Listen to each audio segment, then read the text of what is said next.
Yang paling terkenal itu bakterinya adalah Thermus aquaticus. Thermus aquaticus. Oleh Thermococcus fluorei. Thermus aquaticus. Dan itu sudah diteliti di Papua, di gunung yang ada di Papua, gunung apa gitu. Saya nggak tahu, saya nggak ada lagi. Nah ini yang tadi. Nah sekarang ada tambahan. Ada yang ibu tadi yang aerob obligat, anaerob obligat, aerob fakultatif, anaerob fakultatif. Jadi yang dua ini obligat anaerob, fakultatif anaerob. Ada satu lagi istilah namanya mikroaerofil dan aerotoleran.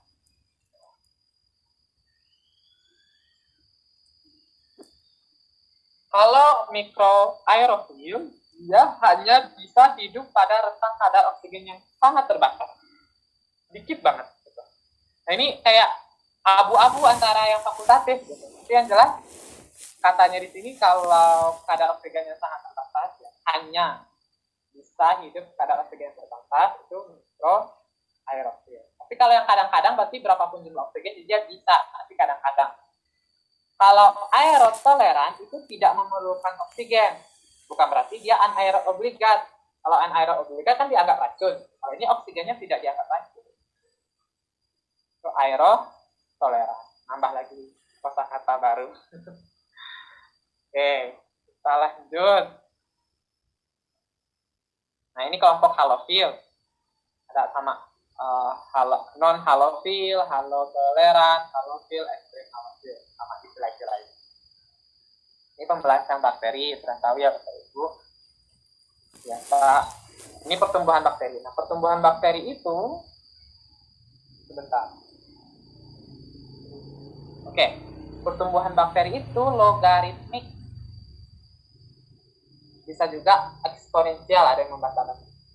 Kalau logaritmik artinya dia tidak selalu eksponensial. Kalau eksponensial grafiknya selalu J, membentuk J ke atas nambah. Kalau logaritmik ada fase di mana dia nanti membentuk stasioner. Pertama J dulu, habis itu stasioner. Ini logaritmik. Kalau eksponensial selalu J. Di bakteri itu logaritmik, artinya ada faktor pembatas pertumbuhan si bakteri. Kalau dimodelkan secara matematika, pertumbuhan bakteri itu membentuk persamaan seperti ini. P itu adalah waktu, NO itu adalah jumlah awal, 2 pangkat N itu adalah jumlah generasi. Jumlah generasi didefinisikan misalnya dia membelah selama N itu, N yang ini didefinisikan misalnya dia membelah setiap X ini X, ini Y. Berikan X ya.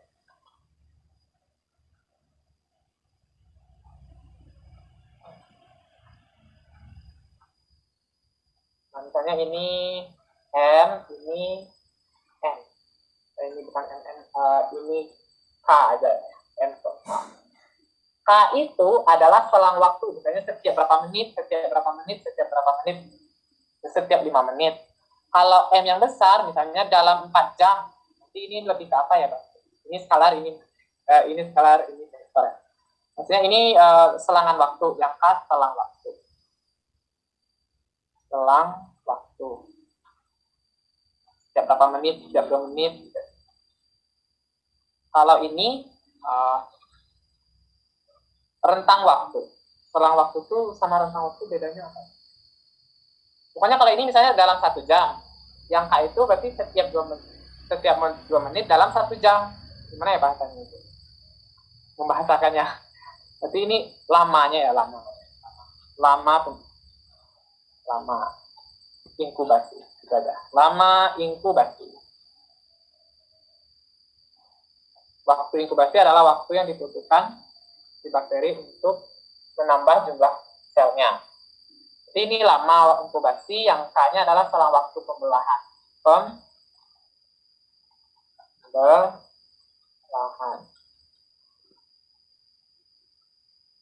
Jadi lama inkubasi per selang waktu itu dinamakan generasinya.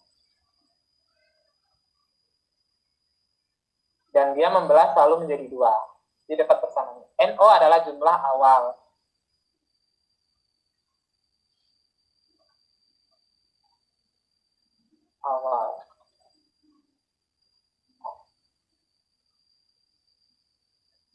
Gitu ya Bapak Ibu. Sekarang coba jawab soal ini Bapak Ibu.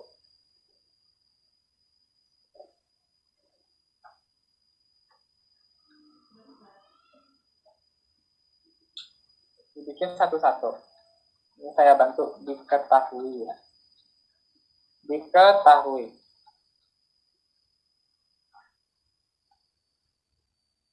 Anggap aja kelompok A, kelompok B. Yang A itu jumlah sel bakterinya pertama adalah 5. Sedangkan yang B itu 4.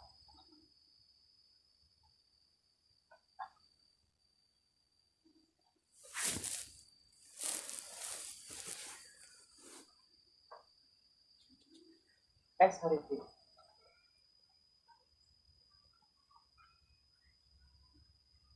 Bukan 54.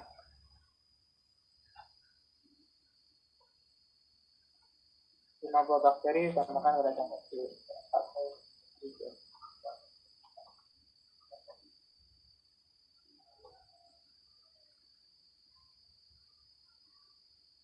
Oke, anggap ini ini jumlahnya 4. Ini jumlahnya 1. Yang ini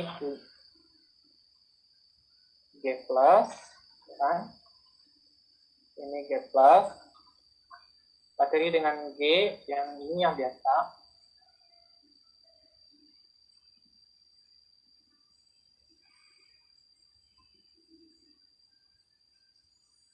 Ini yang G aja. Ini G plus. Oke. G plus itu jumlahnya 1. Yang G itu jumlahnya 4. Bakteri dengan G membelah sekali dalam 30. Nanti ini NO ya. NO. Ini NO. Di N yang ini, yang di bawahnya adalah tiap 30 menit. Nah, ini kita timbulkan tadi dengan M ya. Tiap 30 menit. Sedangkan bakteri dengan G plus, salah lagi. Ini harusnya 30 menit.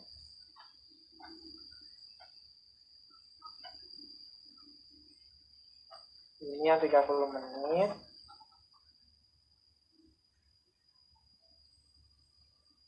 Kalau yang N dengan yang G plus, itu setiap 20 menit. Berarti ini 20.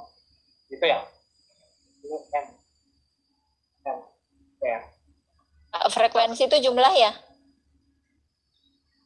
Iya, jumlahnya frekuensi sama. Jumlah antara bakteri gen plus dan gen G sama. Tapi kan sama aja kayak gen ini kalau diperbanyak, itu sama aja replikasinya. Tapi kalau mau replikasinya, berarti pembelahan selnya. Jadi mulai menit keberapa jumlah gen ini sama dengan jumlah gen ini. Artinya jumlah sel ini sama dengan jumlah sel ini. Oke, silahkan Bapak Ibu jawab. Rumus yang tadi adalah NP sama dengan NO kali 2 pangkat N. Yang N-nya adalah N per K. Yang ini K-nya udah diketahui, tapi N-nya masih nggak diketahui ya.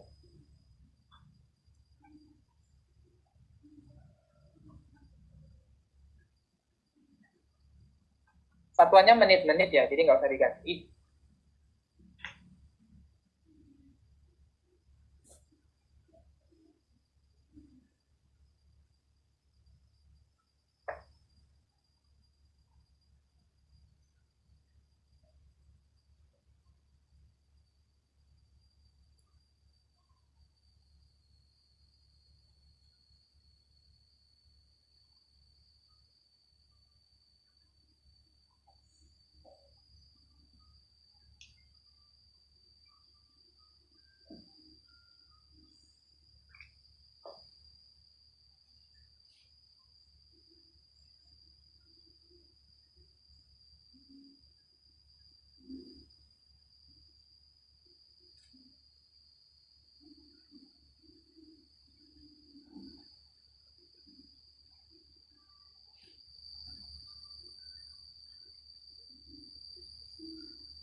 D.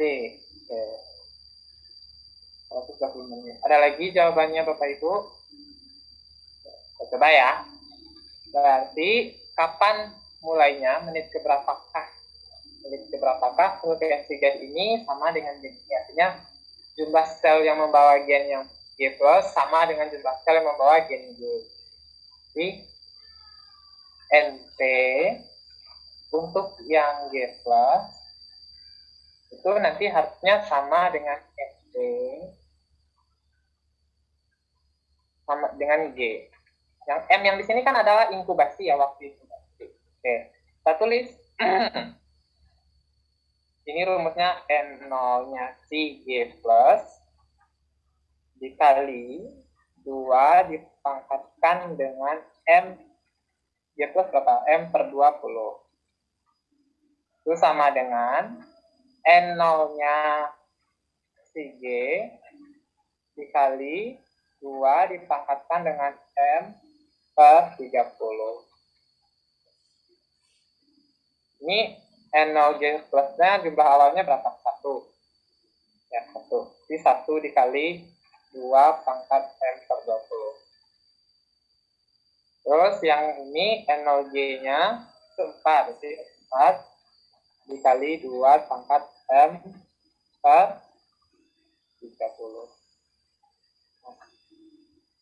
Lanjut, 2 pangkat M per 20 itu sama dengan 2 pangkat M per 30 ditambah 2. Sampai di sini ada yang bingung nggak Bapak Ibu?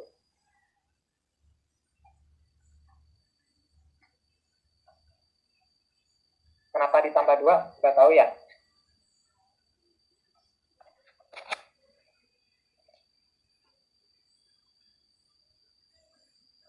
Empat itu sama dengan 2 pangkat 2. Berarti 2 pangkat 2 dikali 2 pangkat M per 30, artinya pangkatnya nanti ditambah.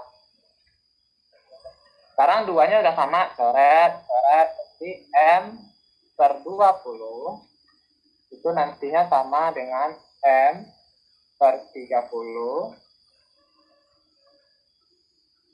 ditambah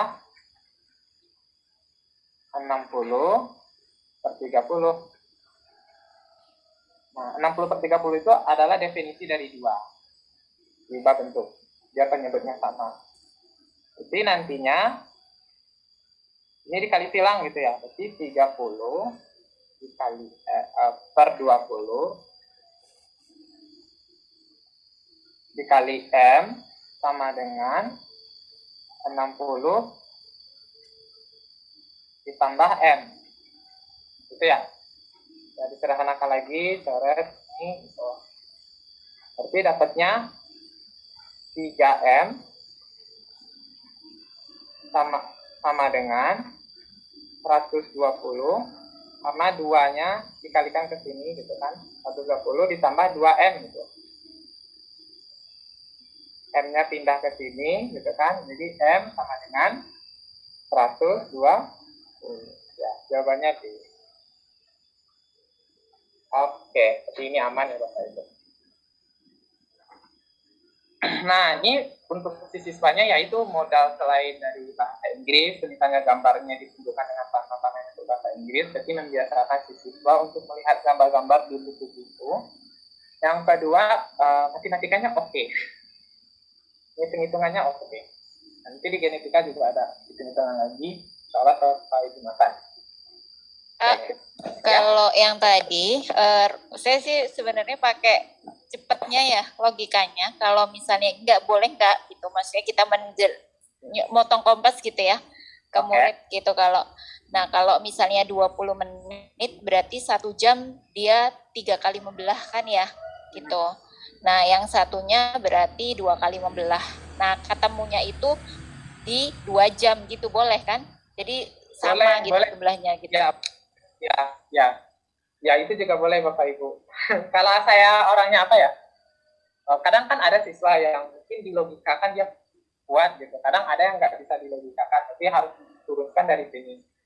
Jadi definisi yang ini yang kita pakai karena dia selnya harus sama, berarti NT-nya nanti sama. NT sama dengan NT, tinggal dimasuk-masukin.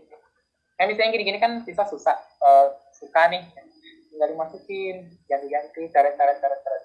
Kalau saya pakai logika selagi pakai logika cepat ya nggak apa-apa.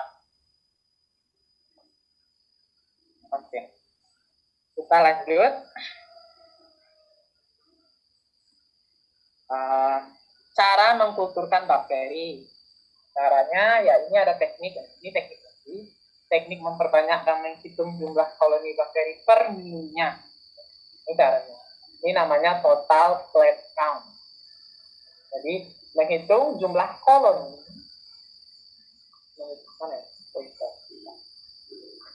Menghitung jumlah koloni yang mewakilkan satu koloni untuk satu sel. Jadi kalau ada satu koloni itu satu sel. Jadi satu koloni itu kan ada banyak sel, tapi asalnya satu sel dulu. Nah, dengan cara total plate count. Jadi diencer-encerkan tabung. Detailnya seperti ini. Nah, ini dia. Jadi bakterinya dikulturkan banyak, itu diambil 1 mili, ditaruh di tabung 9 mili. Sekarang volumenya jadi 10 mili.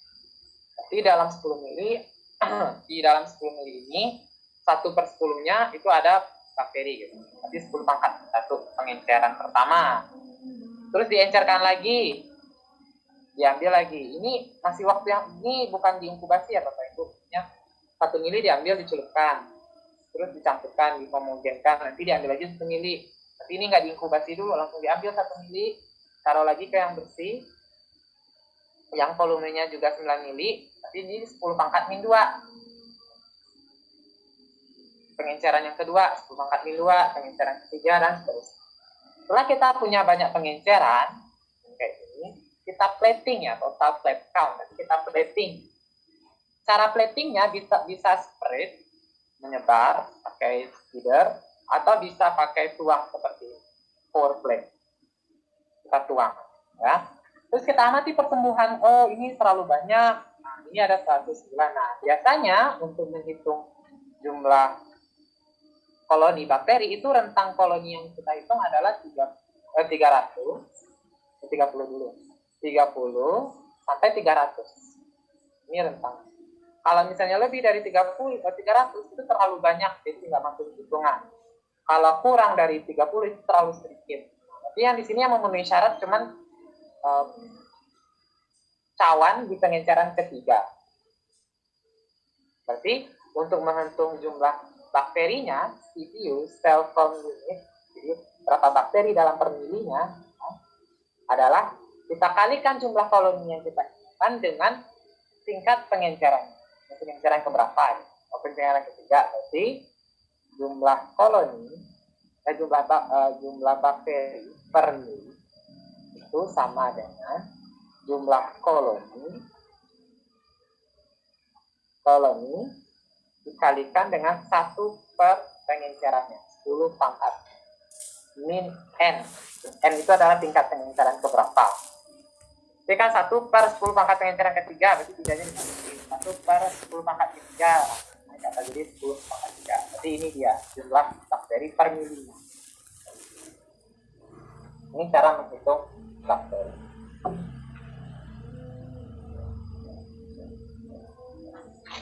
Karena satu koloni dianggap satu sel bakteri ya. Nah, setelah kita tahu pertumbuhannya seperti ini, baru kita bisa mengkarakterisasikan. Oh, jumlah selnya segini, berarti setiap diakses sekian mili ada sel sekian. Berarti dianggap kita ngambilnya pakai loop. Nah, loop ini bisa mengambil 1 atau 2 mili kultur. Yang nantinya digores di sawan Petri, metode gradient. Jadi pekat, habis itu ditarik sebagian, digores-gores lagi. Berdasarkan panah-panahnya digores, jadi urutannya 1, kedua, ketiga, keempat, kelima. Nah, yang satu ini sumber koloninya dari yang induk ya, tabung induk atau tabung yang full dengan bakteri. Yang 2 diambil dari goresan 1, yang 3 diambil dari goresan 2, yang 4 diambil dari goresan 3, dan seterusnya. Jadi kan semakin lama semakin sedikit. Nah, bentuk hasilnya pertumbuhannya seperti ini. Kita dapat koloni tunggal. Nah, Setelah dapat koloni tunggal, baru kita analisis pakai yang lain-lain. Misalnya mau analisis biokimianya, pewarnaannya, terserah. Ini cara memperoleh. Ada sini-sini. Nah, teknik ini adalah namanya teknik aseptik. Aseptik. Yang tadi teknik PPC ya. Nah, ini ada soal. Ya, Ibu.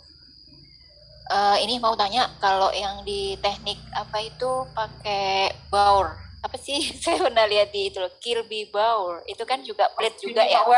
Ya, itu biasanya untuk menguji aktivitas metaboliknya. Nah, itu boleh nggak Kak di-reviewin? Soalnya itu di KSK 2016 ya, tentang resistensi antibiotik ya. Iya, nanti ada di sini sebentar. Oke. Oh ya udah siap. Oh ya udah siap. Nah, ini kan soalnya ya kepekatan soalnya. Nah, ini soalnya. Oh ya. Nah, ya itu soalnya tuh udah baca teorinya nggak ngerti-ngerti. Oke. Nah, baik, itu ya masih, Kak. Nah, sekarang coba jawab soal ini. Ini adalah soal WSK atau apa yang lupa? Mungkin Ibu ingat ya, ini soal WSK.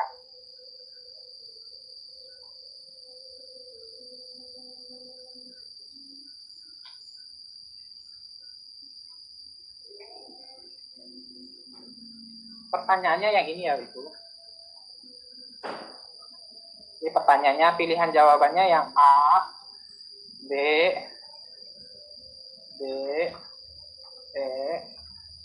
dan C.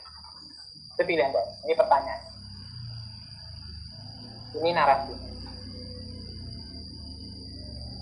Nah, biasanya kalau untuk materi yang ini, untuk teknik ini biasanya akan dipraktikumkan ya. Misalnya bak Monera, kita praktikum menumbuhkan bakteri. Yang A ya, Kak, yang representatif ya, yang ada syarat jumlahnya ya, yang dipakai itu ya, untuk yang CFU ya. Ada lagi yang ibu yang lain, ibu-ibu atau bapak yang jawaban yang lain ada? Sebelum kita bahas. Dikit dulu ya ibu. Oke, kita pakai A. Oke, sekarang saya baca dulu. Saya agak lupa soalnya. Saya cuma copot-copot soal. Jelas ini teknik pengkulturan bakteri. Seorang peneliti melakukan eksperimen gradien agar miring, agar gradien itu tapi ada perbedaan. Untuk mengisolasi sampel bakteri tanah yang memiliki kemampuan tahan terhadap antibiotik X, katanya gitu. Antibiotik X diketahui dapat mengganggu pertumbuhan bakteri melalui menghambat proses pemanjangan translasi. Seperti dia menargetkan ribosom ya. Kalau kayak gitu logikanya. Kalau ngasih translasi protein. Oke. Bakteri tahan, resisten artinya tahan, bakteri resisten artinya bakteri yang tahan, nantinya akan diisolasi untuk disetujui lebih lanjut mekanisme ketahanannya yang dimilikinya studi lebih lanjut tentang mekanisme cara dia tahan terhadap bakteri itu gitu ya. Ini adalah gambar yang ada dua macam agar, jadi dibikin agar miring terus dibekukan, terus dimasukin agar baru terus dibekukan. Jadi ada dua lapis. Agar lapis kedua, agar lapis pertama. Ini tampak samping. Tampak atas ya seperti ini, nggak kelihatan. Nah, diingat, ini adalah bakteri dari tanah. Bakteri dari tanah adalah bakteri yang, jadi metode ini tujuannya supaya bakteri, jadi kan kita bikin lapisan pertama yang miring. Terus bakterinya ditumbuhkan. Kita gores, bukan ditumbuhkan, kita gores-gores. Kan belum numbuh nih, belum tumbuh kan, jelas selnya kita tempelkan dengan media tebu. Lalu nanti kita tutup pakai agar lagi. Ya enggak, Bapak Ibu? Kita tutup pakai agar, tujuannya apa? Si selnya nggak ketemu oksigen. Karena bakteri tanah. Atau oksigennya rendah. Minus oksigen. Biar bakterinya bisa numbuh. Itu tujuan. Berarti kalau bakteri tanah diharapkannya adalah bakteri yang rendah oksigen sebelah tanah. Lanjut cerita, ini tanpa atas hasil pertumbuhannya diinkubasi, kan? Diinkubasi. Terus yang dicatat gradien agar disimpan yang disiapkan dengan menambah dua lapisan agar agar bagian bawah mengandung antigen X ya, karena dia resisten ya tadi dan disiapkan lebih awal. Setelahnya memadat lalu agar kedua dituangkan. Ya, setelah agar lapisan atas memadat, kultur diinokulasi. Tersebut menggunakan metode stimulasi. Jika penelitian tersebut ingin mengisolasi koloni bakteri tanah, yang tahan terhadap antibiotik, pilih yang mana kira-kira Bapak Ibu? Yang E ya. Iya, kita milih yang E. Kenapa kira-kira ya? Itu pesan coba itu. Yang A itu lebih dekat dengan yang ini. Mana ini poinnya? Oke, yang A itu yang di sini. Jadi bakteri yang di sini adalah bakteri yang numbuhnya banyak. Nah, sedangkan yang E itu numbuhnya di sini. Nah, logikanya di sini apa? Tujuannya adalah studi lanjut, ingin menganalisis lebih lanjut. Jadi kalau kita mengambil koloni, ambil koloni tunggal yang terpisah dari koloni lain. Ini rapat. Jadi kalau dibayangkan itu kayak gini. Nah, ini dia. Di sini rapat tumbuhnya. Di sini ada yang tunggal. Berarti yang diambil ini. Kan kita menggores yang di bagian yang rapat. Jadi harapannya satu koloni tunggal ini mewakili sel. Jadi seolah kita menganalisis satu sel. Kalau yang rapat ini kita kalau gores, satu petak ini kita gores, kan? Kita menganalisis banyak sel. Dan siapa tahu gara-gara perbedaan gradien oksigennya selnya berubah. Kita kan nggak mau selnya berubah. Kita mau analisis adalah yang resistensi antibiotik. Jadi kita pilih yang E, yang koloni tunggal. Nah lanjut, nah ini cara mengukur. Ini bukan buat milih CFU ya Kak? Berarti? Bukan. Ini kita studi lanjut yang tadi. Kalau CFU kita cuma ngitung per milinya berapa, cuma gitu. Tahu per milinya berapa sel, udah sekian. Kita lanjut ke analisis per selnya. Ini per milinya. Gitu. Per selnya caranya gini. Yang sudah diketahui per mili nanti diambil, kita goreskan ke agar dengan teknik agar untuk mendapatkan satu koloni yang harapannya satu sel. Yang satu sel yang ini nantinya bisa dipakai untuk analisis apapun kayak tadi, biotiknya, pewarnaannya, atau biokimia terserah, jelas diambil satu koloni. Jadi urutannya bisa dari hitung pertumbuhannya dulu, baru kita analisis si bakteri. Nah, ngukur pertumbuhannya juga bisa pakai ini pertumbuhannya ICFU tadi. Bisa juga pakai spektrofotometer, yaitu absorbansi cahaya yang diserap dan cahaya dilewatkan. Panjang gelombang 540.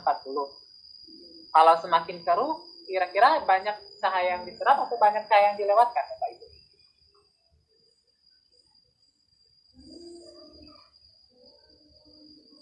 Jadi kalau semakin keruh berarti semakin banyak sel bakteri daripada mediatornya.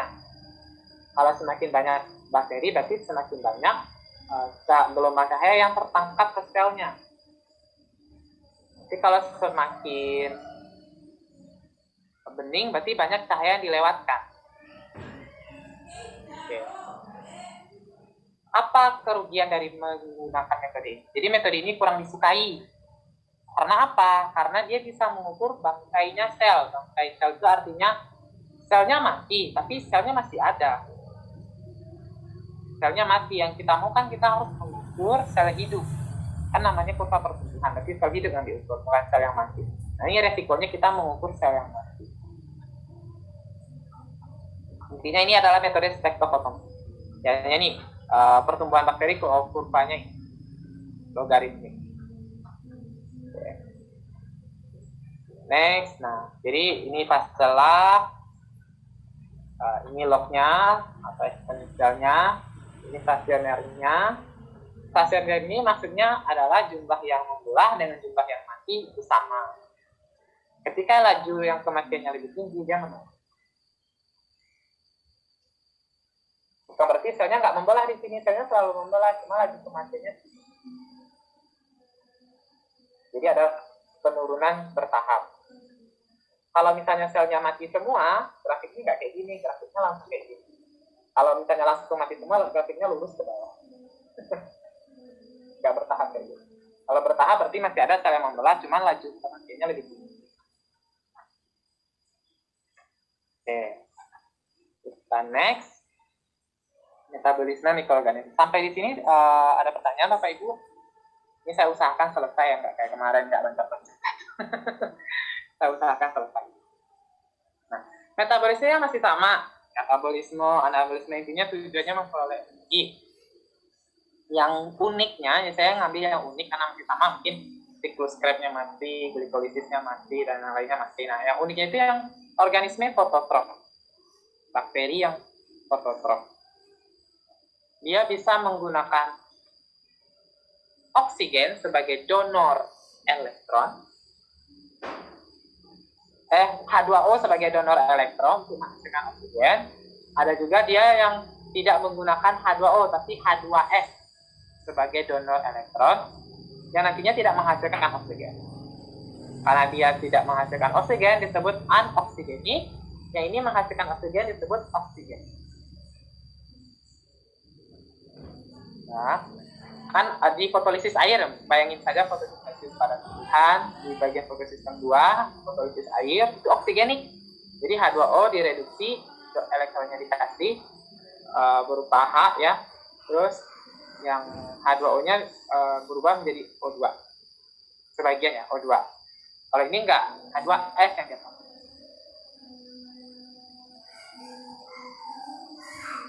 Ini bentuknya dia pakai komponen kompleks fotosistem yang berbeda. Dia pakai pigmen allo-glucosianin, glucosianin.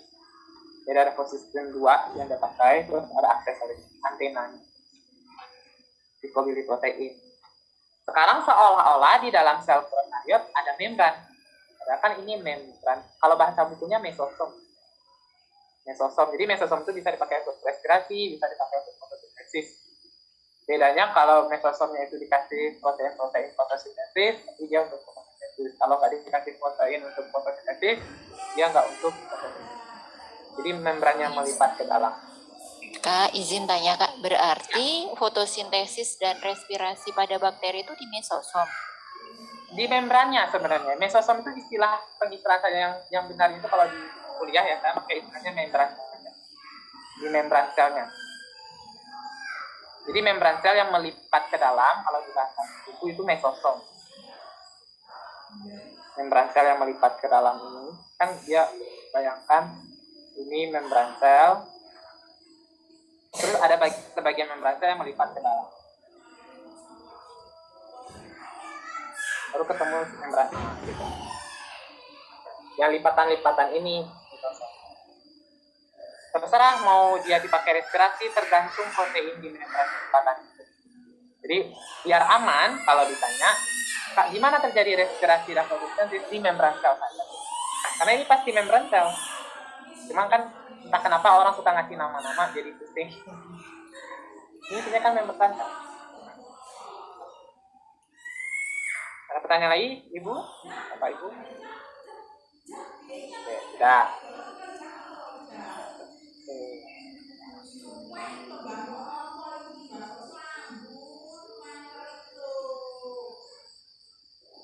Ada organisme yang tadi yang ini hemo apa ya sebelumnya? Hemolitotrof yang tidak hemorganotrof yang menggunakan bahan organik. Kalau tidak menggunakan bahan organik itu hemolitotrof. Litotrof itu menggunakan H2, kalau contoh di sini H2 atau HS atau H2S sebagai donor elektron. Jadi H2S-nya di oksidasi, di elektronnya dibawa masuk ke quinos, ke BC, CA3. Tujuannya untuk membentuk ATP. Intinya gambar ini cuma menggambarkan ingin membentuk ATP. Karena ini proses pengolahan itu ada juga. Oke. Ini modifikasi dari fotosintesis yang biasa.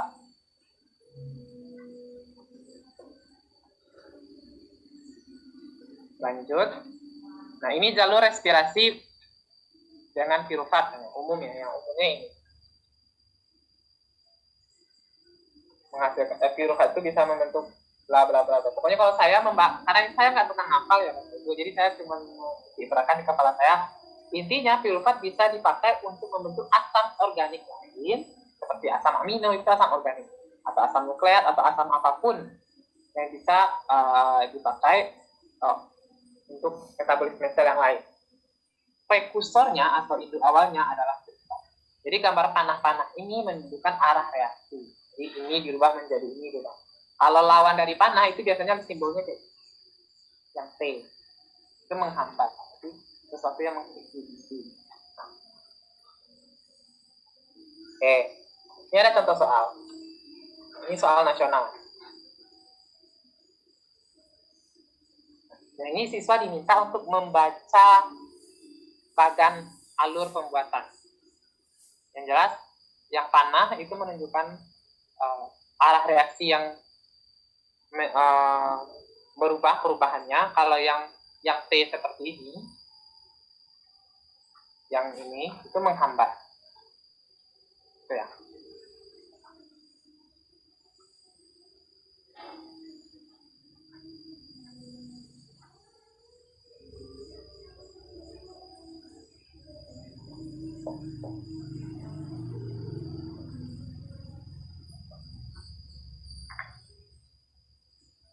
Oke, selesai satu soal ini kita istirahat, kita lanjutkan setelah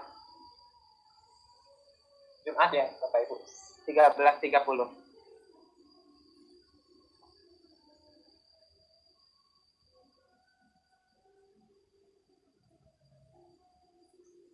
Tapi kalau misalnya ada Bapak Ibu yang udah jadwal sholat, silahkan keluar dari Zoom, nggak apa-apa. Oke, kita jawab saja. Siklus Krebs merupakan salah satu tahap jalur kata bunga. Siklus Krebs terjadi di dalam mitokondria, dalam sel eukariot. Pada prokariot jelas, siklus Krebs dimodifikasi untuk memaksimalkan produksi asam amino. Tadi prinsipnya adalah asam pirufat bisa membentuk asam organik yang lain, contohnya asam amino. Di sini yang dicontohkan adalah litin, jalurnya seperti ini. Oke, anggap ada sesuatu ide gitu. Ada ide, ada PEPDK, kita nggak tahu fungsinya apa. Jelas kita membaca bagan. Pesan di sini adalah siswa dituntut bisa membaca bagan. Jika treonin ditambahkan, treonin ini, treonin ditambahkan ke mediumnya, maka produksi lisin akan berkurang. Benar atau salah? Kita lihat di sini, aspartat diubah menjadi lisin dan treonin oleh enzim AK. Tapi AK bisa dihambat oleh lisin sendiri, ya, lisin sendiri yang menghambat, bisa dihambat oleh treonin. Jadi proses perubahan aspartat ini autoregulator, artinya pada kadar tertentu dia sudah cukup, tapi kalau dia berlebih dia bakalan menghambat. Jadi jawaban ini benar, karena treonin yang terlalu banyak nanti menghambat, tidak membentuk lisin lagi, maka lisinnya akan berkurang. Ini jawabannya benar. Terus yang B, memperbesar aktivitas ID, itu kita perbanyak, akan memperkecil sintesis lisin. Jadi idenya kita perbesar aktivitasnya, artinya malatnya tinggi, gitu kan? Malatnya tinggi nanti menghambat ETC. Kalau ETC-nya dihambat, nanti proses pembentukan oksaloasetat tidak terjadi. Kalau ini tidak terjadi, berarti asparat tidak ada. Kalau ini sudah ada, lisin tidak ada. Kayak gitu bahasanya, Bapak Ibu. Jadi memperbesar aktivitas ide, kecil sintesis lisin. Jadi ini udah benar. Yang C, aktivitas gluconeogenesis, jadi membentuk glukosa dari bahan yang bukan gulanya. Berarti intinya menghasilkan gula gitu. Yang diakibatkan oleh PEPCK. Jadi PEPCK membentuk gluconeogenesis. PEPCK panahnya bisa ke sini ya. Oksalo dipakai untuk fosfoenolpirufat.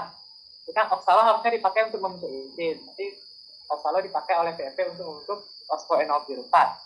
Nah, kalau misalnya aktivitas ini dibandingkan terbalik dengan jumlah lisin, kalau aktivitas PEP-nya tinggi, PEPCK-nya tinggi, berarti oksalo rendah. Kalau oksalo rendah, berarti lisin rendah.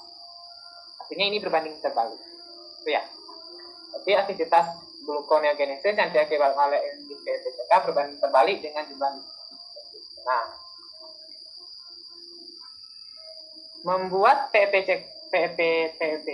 namanya PEPC